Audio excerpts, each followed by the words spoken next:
Ayan. Hindi naman natin uubusin yan, kunti lang. Ayan. Pasalog-alogin natin. Ayan. Oh!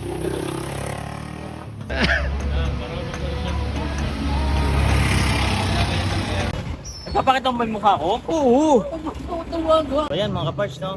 Ngayon, ang tuturo ko sa inyo, paano maglagay ng sealant at paano ba ang magandang klaseng sealant. Kailangan ba natin kubastos ng malaki? O yung mumurahin lang, pwede na. Ayan, pakita natin. So ang gagamitin kong sealant dito, yung mumurahin lang, halagang 60 pesos. Kumpara doon sa 360, 300, pero yung quality niya parehas lang. Ayan mga kaparts, no? Bali mayroong bike dito na na carbon to, carbon. Naka air shock siya ng tinidor. Yan. Tapos matagal nang hindi nagamit, so kulang na yung sealant niya. So siya nga pala, no, ang sealant naman hindi naman kailangan natin bumili ng mamahalin lang. Yung ganito lang, 60 pesos lang.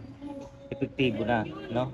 So hindi na natin kailangan ng mga mga nakikita ko mamahal ng mga sealant ng iba eh. Parang gatas pa. Ito hindi nga to gatas eh. Pero epektibo siya kasi makikita mo yung quality ng pagkasilat niya. Malalaki yung mga hibla na nandun sa loob. Yan kasi yung humaharang dun sa hangin. Pag sumisingaw sila, siya yung humaharang. So ibig sabihin, magandang klase siya. Makikita mo. So ito pang motor to. Pwede rin sa bike. So ayan, dadagdagan lang natin ang sealant to. Mana natin. Walang magic dito, mga parts, no? Hola! Nakita nyo? Pagbukas pa lang, nagulat. Alam ko soft drinks yan ito. Sabi ko sa'yo. Alam ko soft drinks. Buti na lang nakita ko yung kasama ko, iinumin niya. Akala niya gulaman. Akala ko kasi gulaman, gagi. So, kalasin ko na lang. Kasi mo na lang, kuya. Ha? Hindi ko na. Ayaw ko nang kalasin yung pito kasi tumatalsik par eh. Ayan.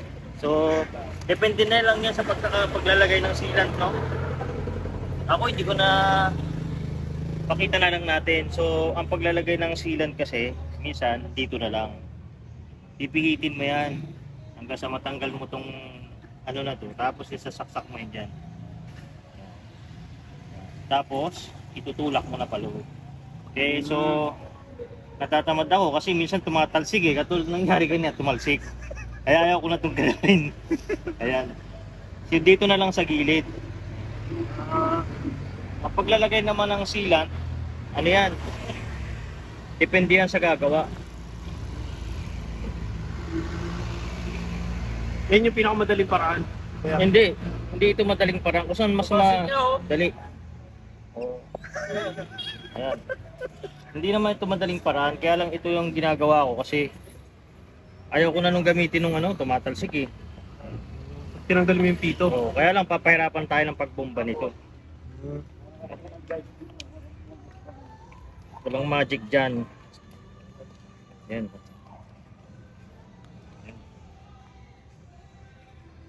Napasok ko lang yung hose dyan. Ayun yung tire pati. Oo, pero ang proper talaga nito yung sa sa pito, doon nilalagay yan. Para diretso na. Oo, kasi Ayun, katulad nito, pag kinawang mo yun dyan, mahirapan ka magbomba kasi kakawang na sa rim. Kaya lang pinapakita ko sa inyo kung gaano kalakas. Kunti lang naman ang gagamitin natin yan. Dadagdagan pwede lang sa natin. RPM ko yan? Oo. Hindi pa kasi gatas, di ba? So, ano yan? Buko juice. Oo. Ito may buko na to. Di ba gatas lang? Hindi, joke lang yun. Hindi, joke lang po. Para Baka mamaya bumili kayo sa grocery ng gatas, ilagay nyo. Yari tayo dyan. Hindi samahan nyo na ng asukal at saka kape. Para masarap. Di ba? Ganun hindi ba? nga ano yan. Kala ko talaga juice yung kanina. Hindi, to. Pang sealant ito.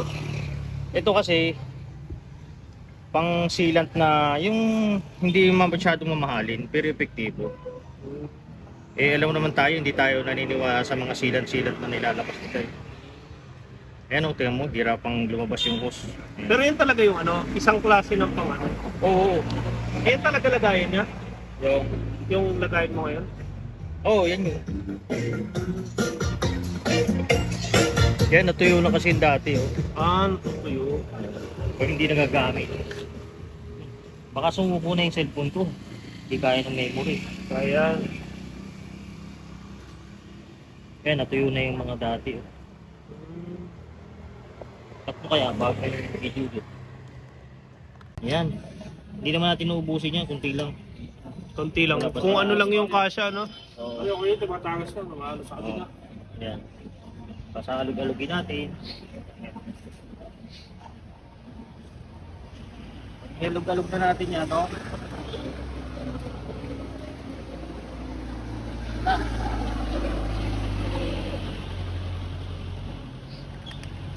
Yung iba kasi kailangan ng compressor kasi ano daw to eh, tawag doon tubeless. Pero ako ito lang ginagamit ko.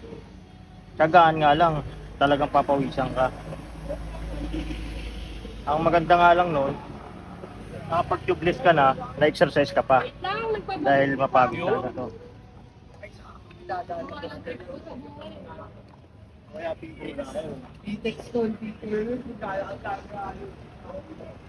Yan, dandahan natin, no?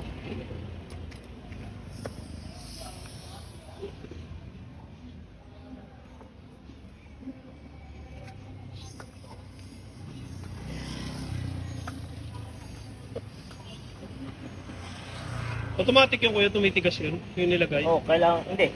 Hindi pa tumitigas yun. Tumitigas mo lang, doon sa gulong yun. Oo. Kasi lalim lang ng tire. Nakabang lang na matatapalan niya.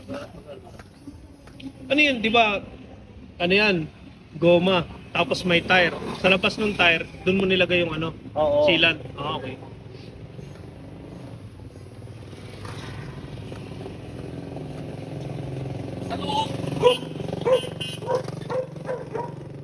Hindi mo na. Sumunod natin mamaya. Yan.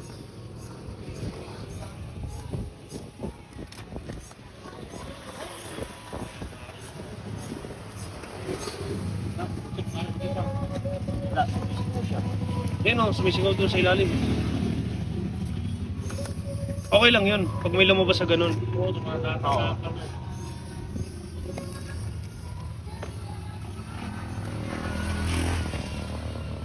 Yung mga nagkara yung bike, gusto hindi. Yun ang ginagamit lagi ng takbo. Alin? Yung bike yung pinibenta sa akin kahapon sa Libo. Hindi na kumuha. Yung spark na dyan din. Ah.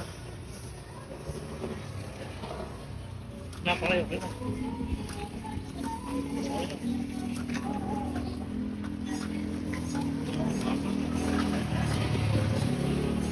Wala, pumunod niya. Pok! Yung COBD, Yun daw ay normal na. Normal yan. Normal yan, yung sisingaw yung Tapos? gilid. Kaganunin mo yan. Kakalugin mo lang. Yan. Baka kasi mamaya mataranta kayo eh. Pag nakita nyo na, ay kumukulo na yung ilalim. Pumuputok yan. pumunod yun. Malakas ang putok niya.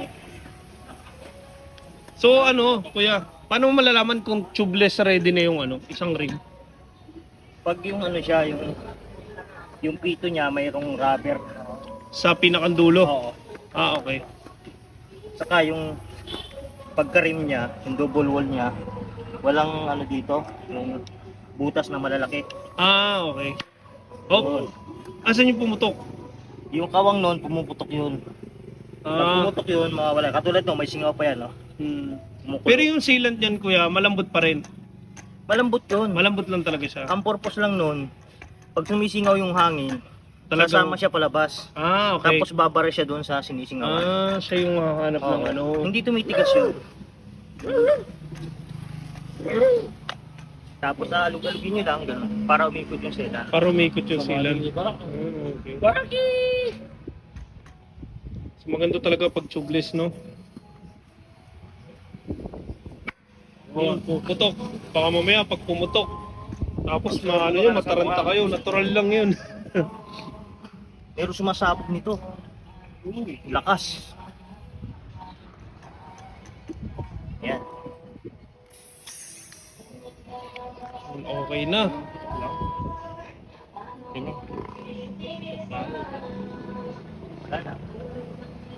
O, diba? Lalo akong ginamit na compressor, automatic yan. Kung paano niya nilagay, ano? Oo. Simple lang, hindi mo na kailangang artihan pa. Yun na, ikakabit na niya. Ginaganon? Yan. Tapos to, dribble. Table.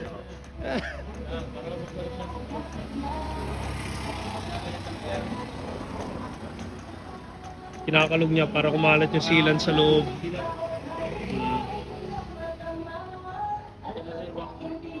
Hmm. Hmm. Yun na, kapit na niya.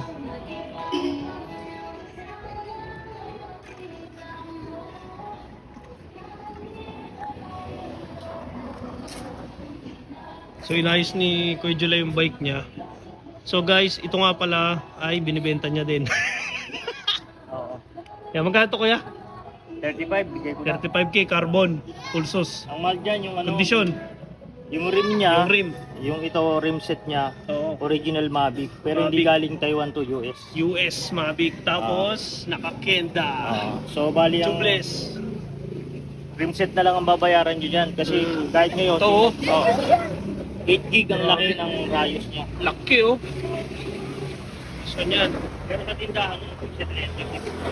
Ilang speed to, kuya? 9 speed. 9 speed.